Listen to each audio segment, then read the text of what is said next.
Hello, it's my reaction and review to the semi-final allocation draw for Eurovision 2020 and the official handing over. Welcome to Matt Loves Eurovision.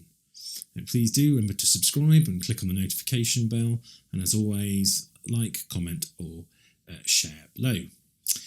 So today, as I'm recording this, it was the semi-final allocation draw for Eurovision 2020.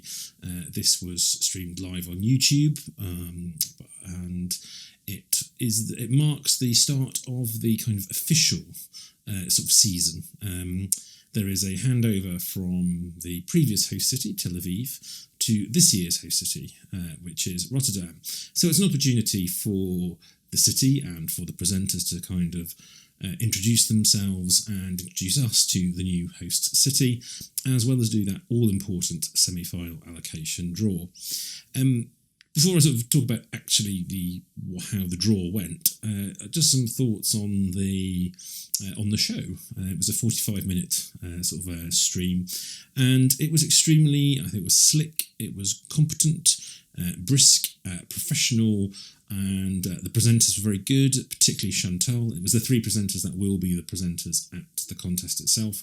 I thought they were very good. I think it bodes very well for the contest.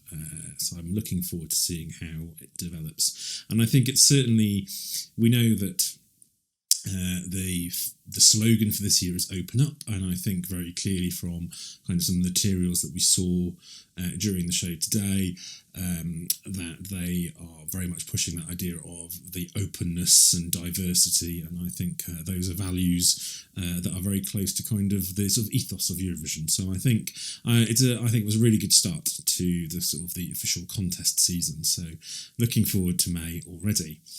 For those of you that don't know Eurovision so well, there may be some of you still watching my channel that aren't so sure. The semi-finals, the two semi-finals that take place, a draw takes place to decide which countries go in which semi-final. And this is done by a bit of World Cup, World Cup style, by sort of drawing names from a pot, drawing countries from a pot. Now, the reason for doing this kind of draw, rather than it being just a random allocation, is because there are voting patterns present. While obviously we all know it's about the song, it is the case that you will get certain groups of countries are more likely to vote for other countries just because they are neighbours or for other kinds of connections. And so this draw is done to try and minimise that within the semi-finals, so that you don't end up with one semi-final ending up with a huge block of, say, Nordic countries, and the other semi-final ending up with a huge block of kind of former Soviet countries. And as it turns out this year, the kind of spread has been really effective. Normally you sometimes still get clusters, but this year a lot of the traditional kind of voting partners or groups have been broken up. So Greece and Cyprus are sitting in different semi-finals, as are Romania and Moldova. So yes, that makes things hopefully more interesting, a bit fairer as well, more chances for more countries. The two semi-finals, I think a lot of the talk has already been around semi-final one, people already calling it a sort of a bloodbath, and it's going to be a sort of a dramatic one. Now, I realise this is before we've heard any of the songs, or really any of the songs. Only Albania, a song has been determined, and that will not be the final version of it as well. So we've really not heard anything that we are probably going to finally hear at the contest. But as I say, those voting patterns do exist, and also qualification records. And so sitting in semi-final one, you have some of the real traditional kind of big hitters, or kind of countries that have been very successful at qualifying. So you'll see that we have countries like Sweden in, Norway, Australia, Ukraine, Russia, Azerbaijan. All of those countries have extremely strong qualification records. They always do very well at Eurovision, or mostly do very well at Eurovision.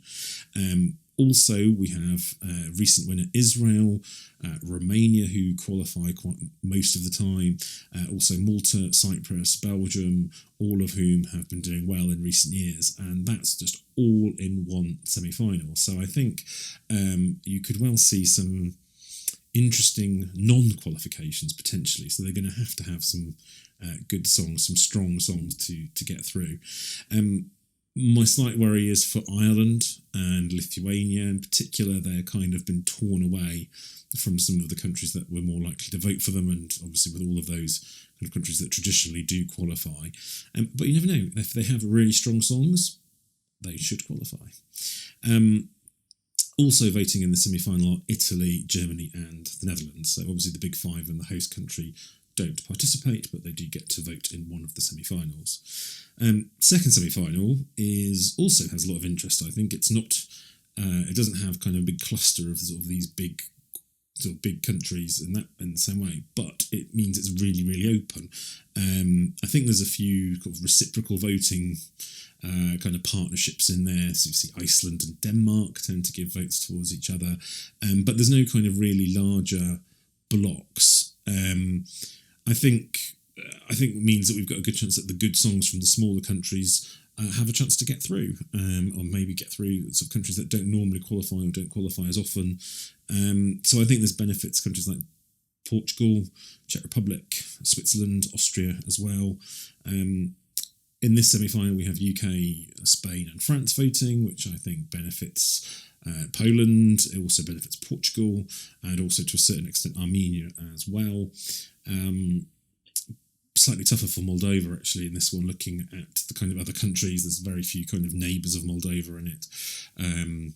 So they might have it a bit tougher, but again, it will very much depend on the artist and the song and the staging.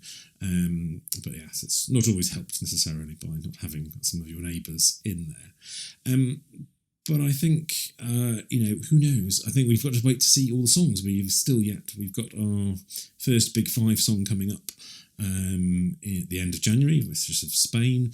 But with all the national finals and internal selections kind of releasing over the next few weeks, we'll certainly have a picture of what the makeup of the semi-finals is going to be.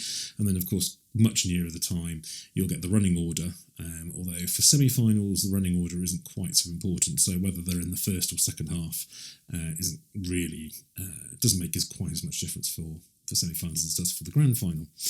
Lots of things I'm sure we'll be discussing in the coming weeks, but please do join us again, and I'll see you soon.